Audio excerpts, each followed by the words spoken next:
Now this is more like it over on the JP version of the game to kind of celebrate the next, I guess, stage in the whole beginner friendly, we're doing things to help people out type of missions that they're doing. Instead of Karn and Arjuna this time, they actually put out Ereshkigal and Ishtar. You know, two limited servants. Don't know why they didn't do this in the first place with Karn and Arjuna. I don't know why Arjuna Alter's still not out, but you know what? I guess we move. We're just thankful that we actually got two good servants going up on rate up. So in today's video, we're going to be talking about Ereshkigal and whether or not she's worth summoning for. And because this is the JP version of the game, I will tell people to kind of just move cautiously because we don't know what comes out after these banners. But this is definitely a very strong banner to summon on in general, not just because Ereshkigal got buffed, and she's actually ridiculously insane when it comes to just being an AoE Buster Lancer, but Ishtar is also on the banner, and Ishtar herself is also very good. So we'll be talking about Ereshkigal in today's video. Tomorrow we'll talk about Ishtar.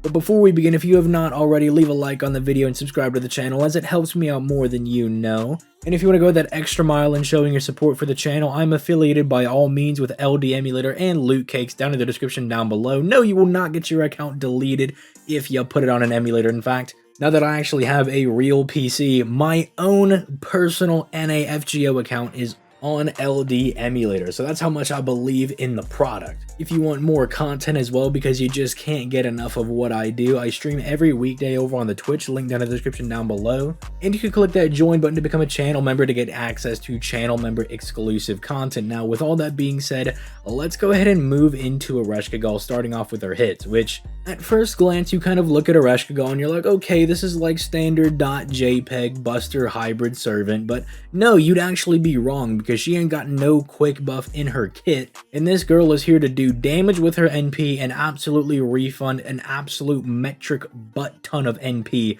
back with her arts card. Now, you might be sitting there being like, ZTL, how does she refund a lot of NP when she's only at 0.54% NP gain? I don't understand. Only one arts card. How is she going to do that? Well, my loyal viewer, I will go ahead and tell you that one arts card that you're looking at has 6 hits on it and is being boosted by one of her passive skills to have a passive buff to her arts cards by 11%. Meaning, not only is the hits on this arts card absolutely cracked and the NP gain is at that average level, but it is also being buffed passively, on top of, as we'll get into later, her third skill having something that makes her NP gain even greater. So one of the first things you gotta notice about Ereshkigal is that her NP gaining abilities are absolutely insane if you are able to crit on that arts card, because you do need to crit because her natural NP gain is lower, so that crit kind of kicks it into overdrive. But then when you're critting on a 6-hit arts card with an NP gain buff and starting off with that baseline bare minimum 0.54% NP gain, you can actually refund your entire NP bar, or if you're really lucky and you have the proper setup, you could refund up to 200% of your NP back. No, I am not joking. Ereshkigal's arts card is absolutely broken with the rest of her kit taken into account, so that's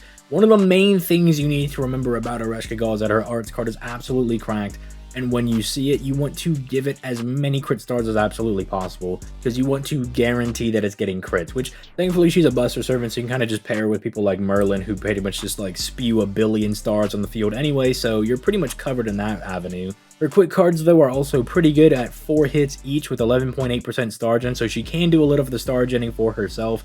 The only unfortunate thing is that her extra attack is looking a little weak at 4 hits. If you didn't know, the extra attack is a composite card that gens stars NP and does big boy damage, but I think I can give her a pass for having an average extra attack when her arts card is absolutely insane, and her quick cards are still pretty good as well. With that being said, let's go ahead and move into some of her skills. Starting off with skill 1, this is basically the skill meant to keep Ereshkigal in the fight, and boy is it a good skill, because you're getting invincibility for 1 turn, which is already pretty good, solid form of survivability to make sure that she doesn't die, but then she also gives herself debuff immunity for that turn, insta-kill immunity for that turn, and a 100% buff removal resistance for that turn as well. Now, that buff removal resistance only has an 80% chance to proc, but that is a 4 out of 5 chance, not taking into account having some other servants that might be able to buff her own buff success rate. So essentially what you get is that she's invincible for the turn, she can't be stunned, charmed, have her attack lowered, any of that stuff. She can't even be insta-killed, because if you didn't know, you can be insta-killed through your invincibility.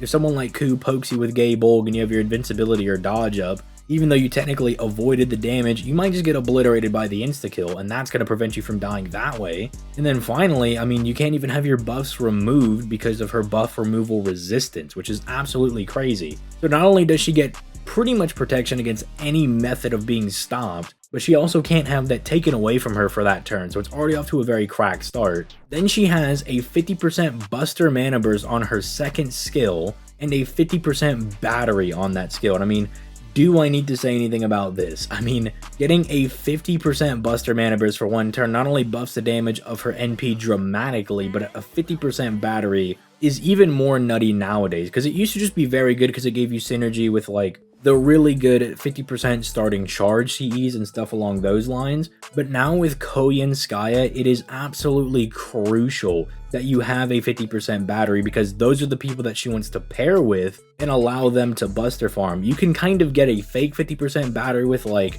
a 30% battery and then having a 20% of pen skill, but it's just more efficient to already have the 50% battery ready to go. And so the fact that she has that is absolutely cracked beyond belief. And then finally, her third skill essentially functions as her charisma, because what she does is she gives the entire party the Blessing of Cur buff, which is very important when we get to her NP, which we'll get into in just a second. But she gives the entire party 20% defense for 3 turns, 30% NP gain for 3 turns, which is what I was talking about earlier on, and then she also gives a 3k max HP buff for 3 turns as well. Now, the Blessing of Cur buff is not stackable, although you can actually finagle, if you have like double Ereshkigal, there is a way to kind of finagle getting both of their Blessings of Cur to activate. But if you do have 2 Ereshkigals, you actually can get all of their buffs on the bottom, the 20% defense, 30% NP gain, and the max HP, that's all stackable. It's just the Blessing of Cur thing, even though it says it's not stackable, you can get them both to proc on the entire party.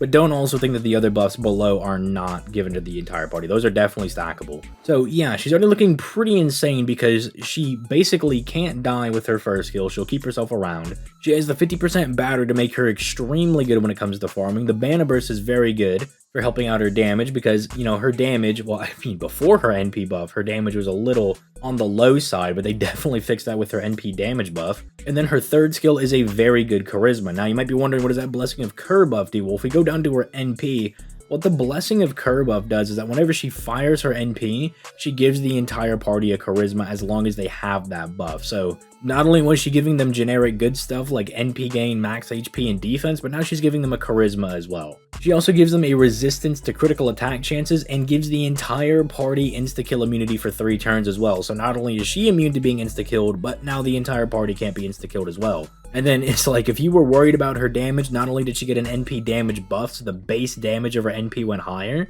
but she got a 150% special damage mod against Earth attribute enemies, which is absolutely insane because Earth is one of those things that is just a big generic group of enemies that includes so many servants and so many trash mobs that you'll fight in the game that it basically makes Ereshkigal good in almost any like farming scenario. And when I say any, I mean like pretty much any. Like there are videos of people taking her to go farm against sabers, which as a lancer she has type disadvantage against, so she became absolutely crazy with this buff. Keep in mind, even if you don't have her buster buff on her second skill, her overcharge gives her a 10 to 50% buster buff as well for that turn, which is kind of crazy because even at the low end, even though it's only 10%, it still multiplies into her special damage mod, because if you didn't know, different buff types in FGO actually multiply into each other.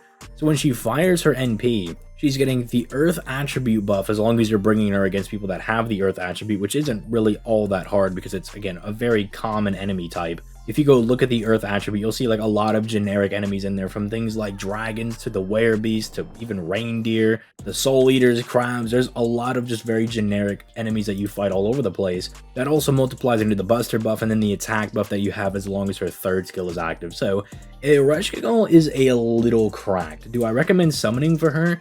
I mean, I literally can't advise you to not summon for her. And what I mean by that is, I'm very conservative when it comes to the JP version of the game and trying to hoard my quartz because I never know who's going to be coming next.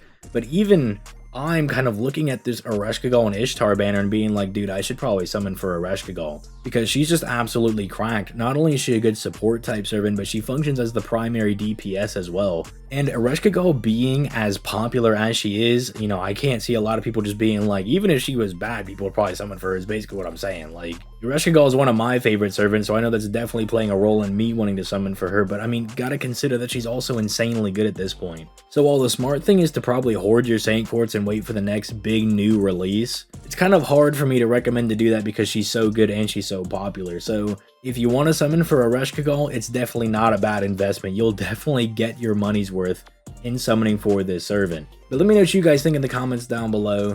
With all that being said, I'm going to go ahead and get out of here. You guys have yourselves a nice day. Peace, late guys.